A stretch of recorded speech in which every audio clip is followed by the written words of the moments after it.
Bienvenidos a Alcanzando el Conocimiento. Nos encontramos con Peter Kumblut. Bueno, pues él tiene un gran currículum. Déjenme leerles. Bueno, antes que nada, gracias por estar con nosotros aquí en Alcanzando el Conocimiento. Peter, bienvenido a México. Gracias, es un gran país y me gusta estar aquí siempre. Bienvenido. Bueno, pues Peter Kumblut, él ha hecho un libro muy interesante que se llama Back Channel to Cuba, que sería Canales Secretos. Sí, entre Cuba y los Estados Unidos. Entre Cuba y los Estados Unidos. Sí. Pero que ahora el Fondo de Cultura lo va a publicar en español próximamente y tú estás colaborando en esta traducción.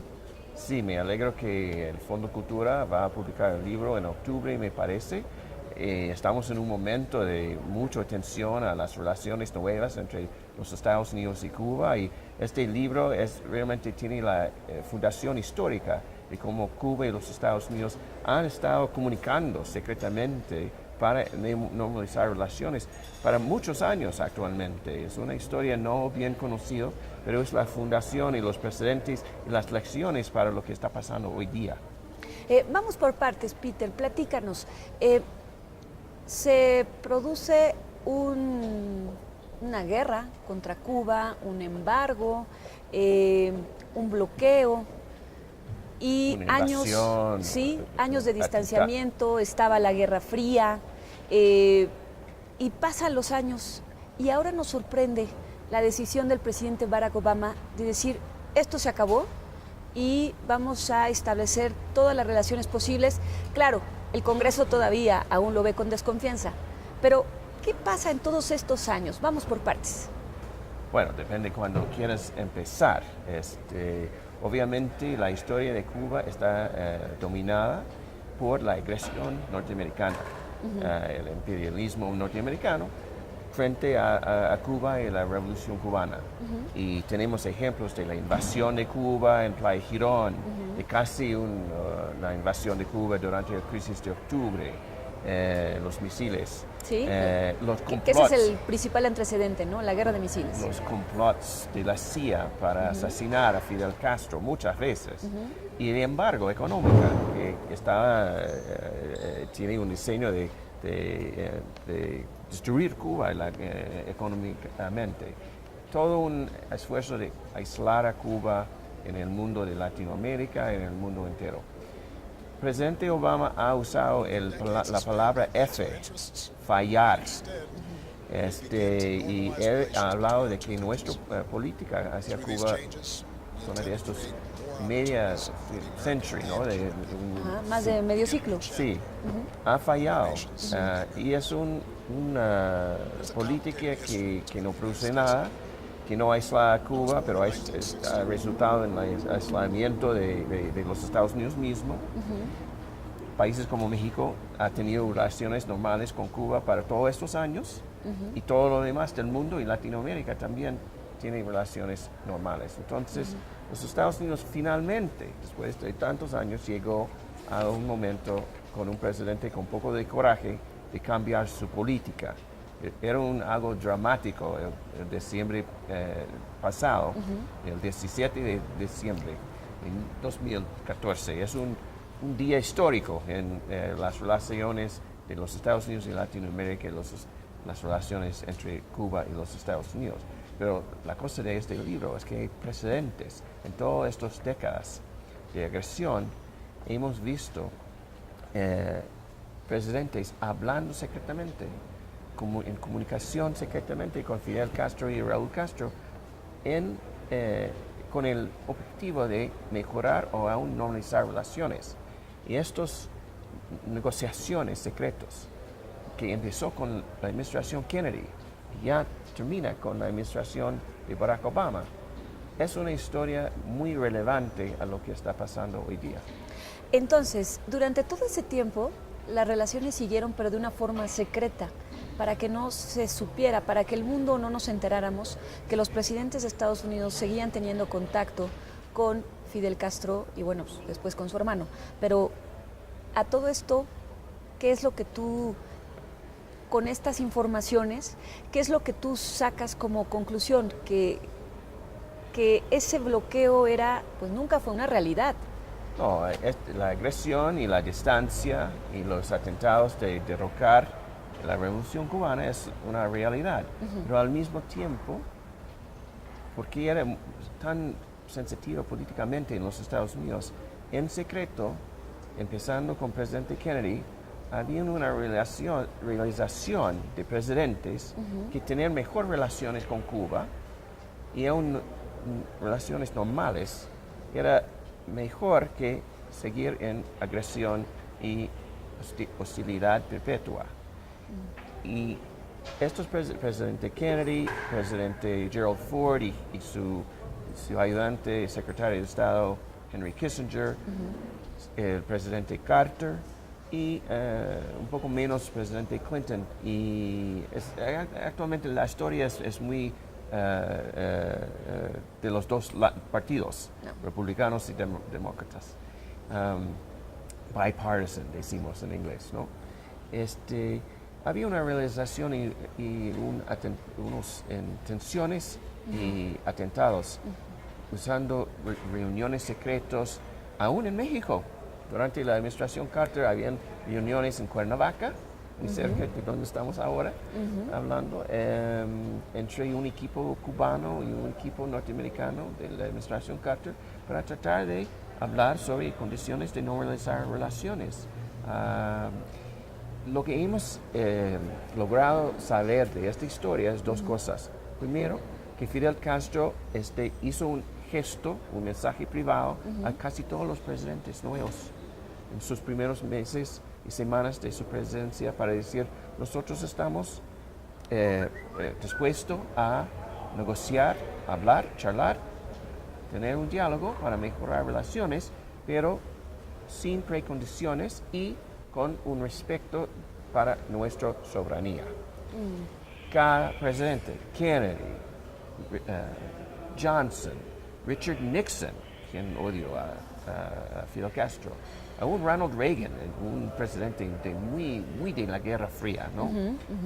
Fidel hizo un gesto, un mensaje, y es no bien conocido, no está conocido en Cuba, no está conocido en el mundo. La otra parte de esta historia tan interesante es que todos los presidentes, desde Kennedy, han hablado en una manera con los Castros. O sea, siempre le respondían de alguna forma, siempre Fidel Castro se presentaba, lanzaba esta posibilidad de que quitaran el bloqueo, todo esto, y los presidentes secretamente se comunicaban con él. Sí, algunos como Reagan dijo, no, vamos a hablar con ustedes, sino si quitan su presencia en Centroamérica. El Carter dijo, yo quiero normalizar relaciones, pero ustedes tienen que sacar tus tropas de África. Habían precondiciones en las administraciones de los Bushes, el Papa Bush y el hijo.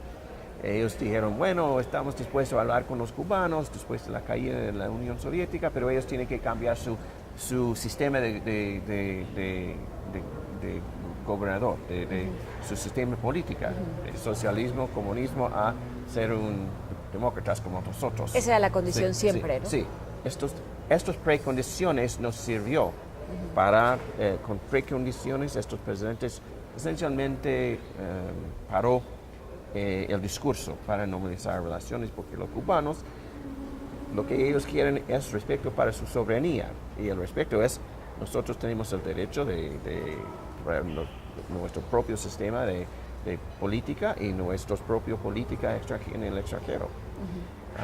Y ahora hemos llegado a un momento con Barack Obama cuando él sabía las lecciones de la historia y él no hizo precondiciones. Él simplemente dijo, mira, yo voy a cambiar la política. Yo creo que va a tener un impacto para ustedes, a los cubanos. Pero yo voy a hacerlo porque nuestra política no sirve a nadie. Y yo creo que mejor relaciones es en los intereses de nuestros países, los dos. Había una precondición, pero era una precondición de los dos lados, de tener un intercambio de presos.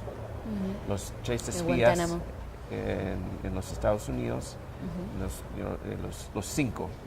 Yo sé que los 5 están bien conocidos aquí en México. Sí. Habían 3 que quedó, los espías, después de 16 años en el cárcel de los Estados Unidos.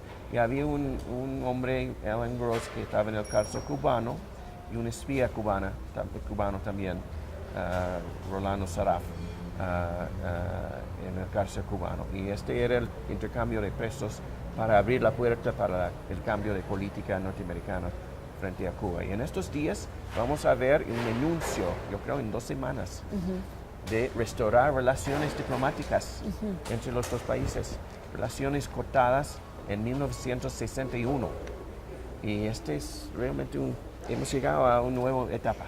Es una nueva etapa, es un nuevo giro, pero hay de pronto desconfianza. Por ejemplo, te hago la pregunta, dice, ¿por qué ahora después de 50 años el presidente Obama contradice los preceptos de sus antecesores que tomaron la decisión de realizar este bloqueo a Cuba si Fidel Castro y los Castro siguen siendo dictadores? ¿Qué hay de fondo en la población de los que tienen entre 60 y 80 años en Estados Unidos que no entienden estos cambios? Hay gente que no está de acuerdo con esto en Estados Unidos. Sí, pero esta gente son mucho menos que antes y tienen mucho menos poder político de antes. En la realidad, hay algunas realidades. Primero, Cuba está cambiando. La economía es en una gran transición del comunismo estricto a una forma de capitalismo social. Sí. Bueno, es que se cayó el comunismo. Como Norway, como Sweden, como posiblemente como China y Vietnam, pero está cambiando y hay intereses económicos aún en la comunidad exiliada cubana en Miami, que ellos quieren ser parte de esta transición, pero no se puede llevar su dinero ahí y ayudar y participar cuando el bloqueo queda. Entonces ellos cambió su posición sobre la política. Los cambios de la economía en Cuba, el cambio de Fidel Castro a Raúl Castro, otro cambio muy importante, el cambio que va a venir en 2018 cuando Raúl Castro para de ser presidente y una nueva generación de liderazgo en Cuba llega, son muy importantes.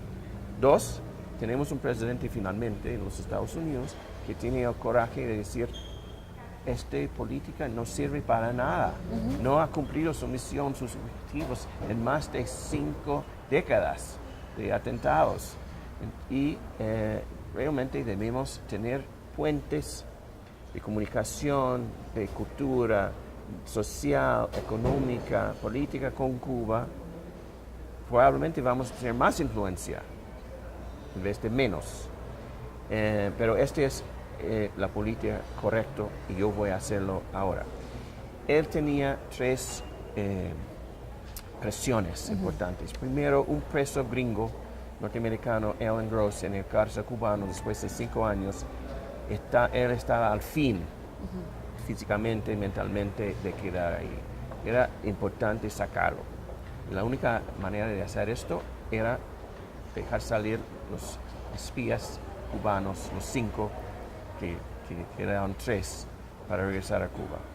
Y con eso abrir la puerta a una nueva política. Segundo, toda Latinoamérica con el liderazgo de México, empujando para cambiar la política y haciendo una invitación a Cuba para la primera vez a asistir, participar en el Cumbre de las Américas que acaba de pasar en Panamá. Toda Latinoamérica empujando esto. Y Obama tenía un momento histórico. Iba a ir y reunir con Raúl Castro en Panamá, con todo lo demás de Latinoamérica, o no ir y con la resulta de que toda Latinoamérica iba a decir, ustedes son pendejos en la región, que es el problema de que todo el sistema interamericano está junto aquí en Panamá. Entonces, con esta reunión en abril, Obama quería cambiar la política antes de llegar a Panamá con Raúl Castro. Y la tercera cosa es que él quiere su legato presidencial. Nixon, quien era un mal presidente. Y afortunadamente se fue. Sí, Nixon sí, tiene un gran legato, abrir la puerta a relaciones con China y ir a China. Entonces yo espero que Barack Obama va a ir en los días finales de su presidencia a Havana y ser el presidente como Nixon, que abrió la puerta a relaciones con Cuba y que terminó la Guerra Fría en el Caribe. Aquí, ¿qué está viendo la Casa Blanca? ¿Qué está viendo Obama más allá, estratégicamente? En la Guerra Fría, Cuba era un aliado ideal para Rusia, para la Unión de Países Socialistas, para la Unión Soviética. Ahora, ¿qué ve? Porque bueno, hay acercamientos entre China y Rusia en este momento. Estratégicamente, ¿qué ve la Casa Blanca? La Guerra Fría terminó hace 20 sí, ya años. sé. Hace 20 años. Ya sé, pero no estamos en una pelea así con Rusia ahora. Y aún no estamos en una Guerra Fría en el Caribe. No, Cuba tampoco. no es una amenaza a nada.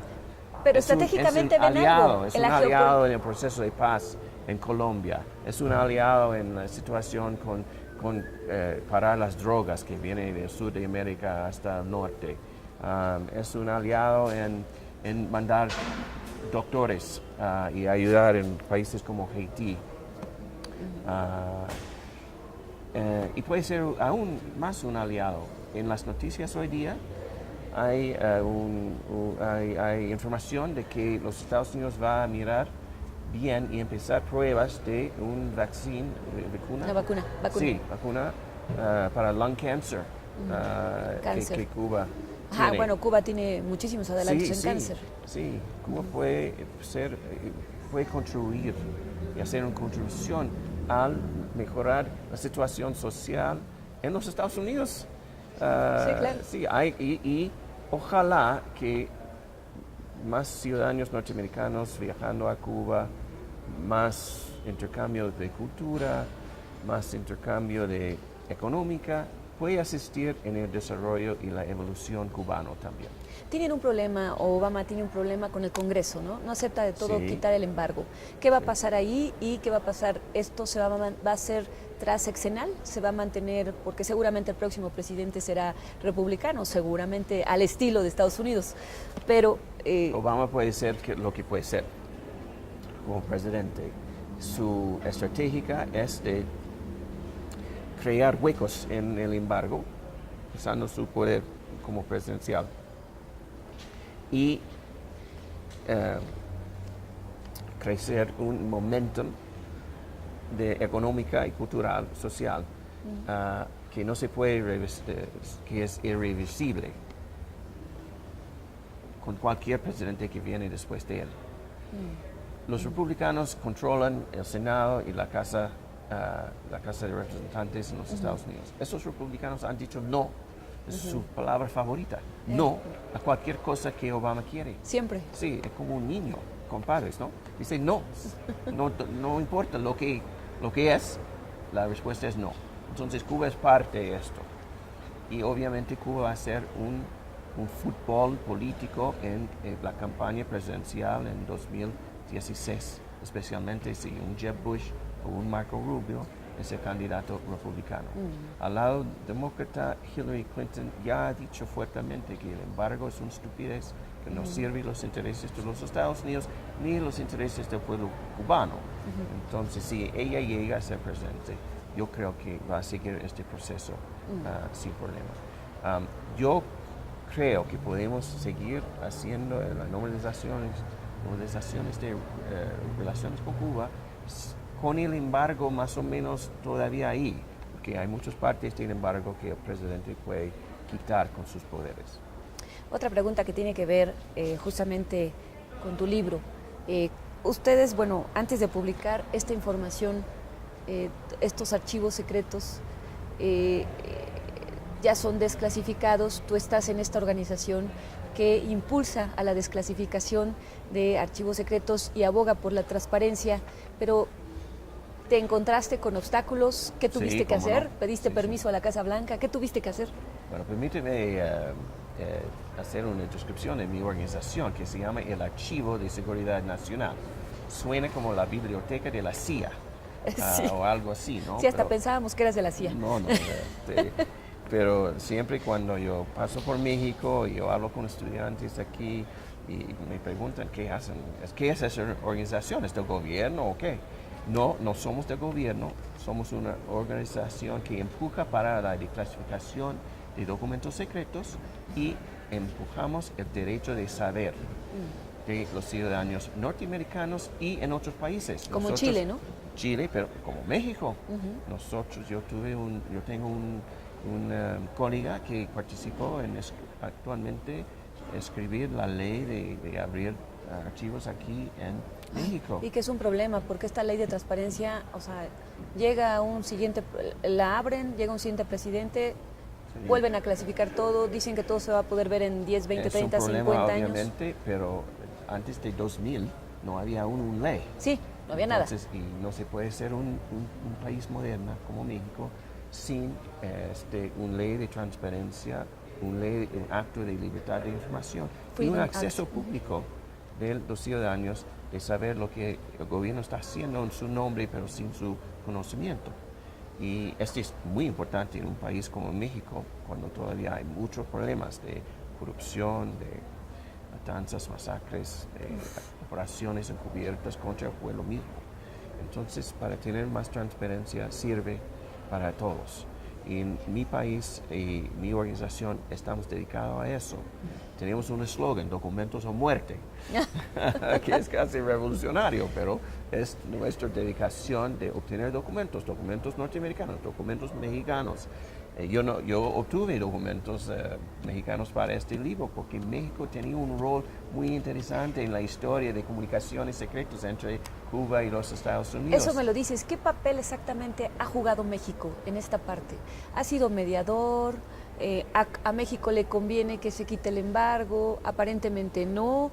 Dicen que nos van a quitar el turismo de Cancún y que todo el mundo se va a ir Estados Unidos se va a ir a La Habana.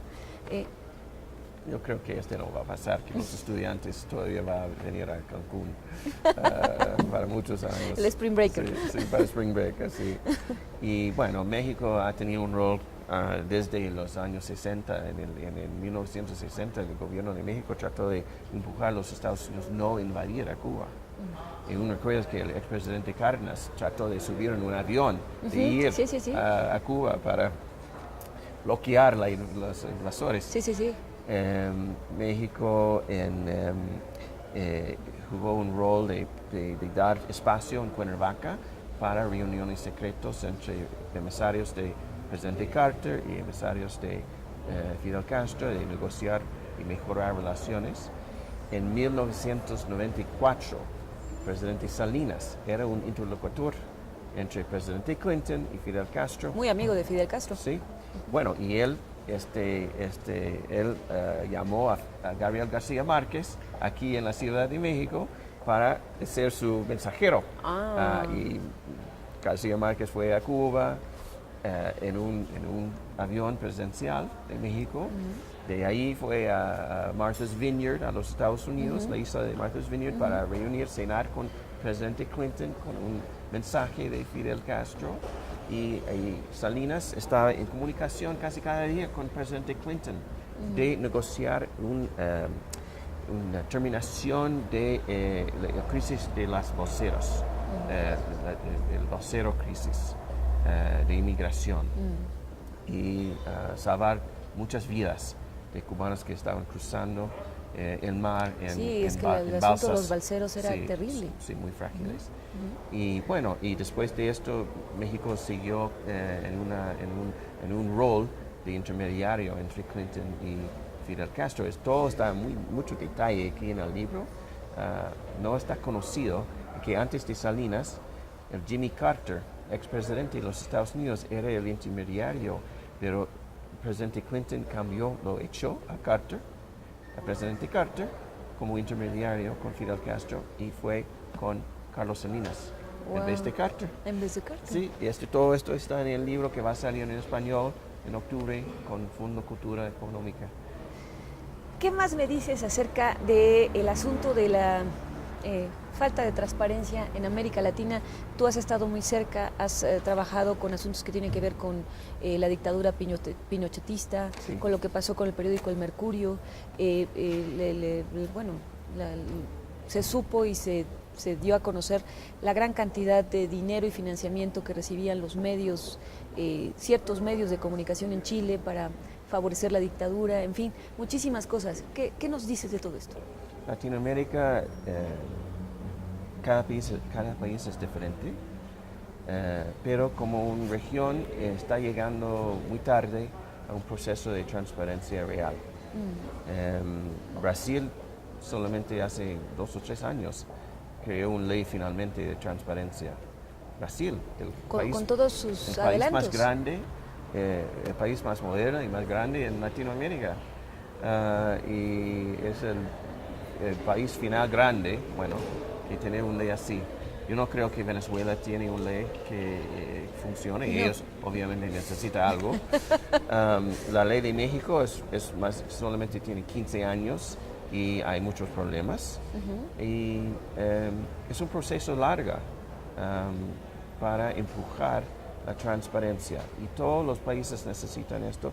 Debe ser un derecho de todos los ciudadanos latinoamericanos tener acceso a la información de sus representantes, sus presidentes, sus alcaldes, etcétera, a todos los niveles, para parar la corrupción, la violación, los crímenes del Estado, los masacres, para tener responsabilidad, un gobierno que es responsable al pueblo mexicano, chileno, brasileño, etcétera, porque hemos sabido que cuando un gobierno tiene derecho de operar en el oscuro, van a cometer violaciones del Estado.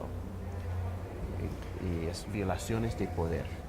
Y el poder es algo muy peligroso si no hay un balance de información pública. Por eso estamos en la prensa, por eso estamos haciendo un programa así, para pasar información, avanzar un debate en poder, dar más poder a los ciudadanos.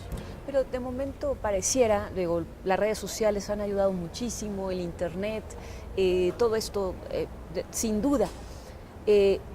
Pero de pronto hay un retroceso, de pronto llegan los regímenes. El internet es muy importante, pero no sustituye para documentos del gobierno.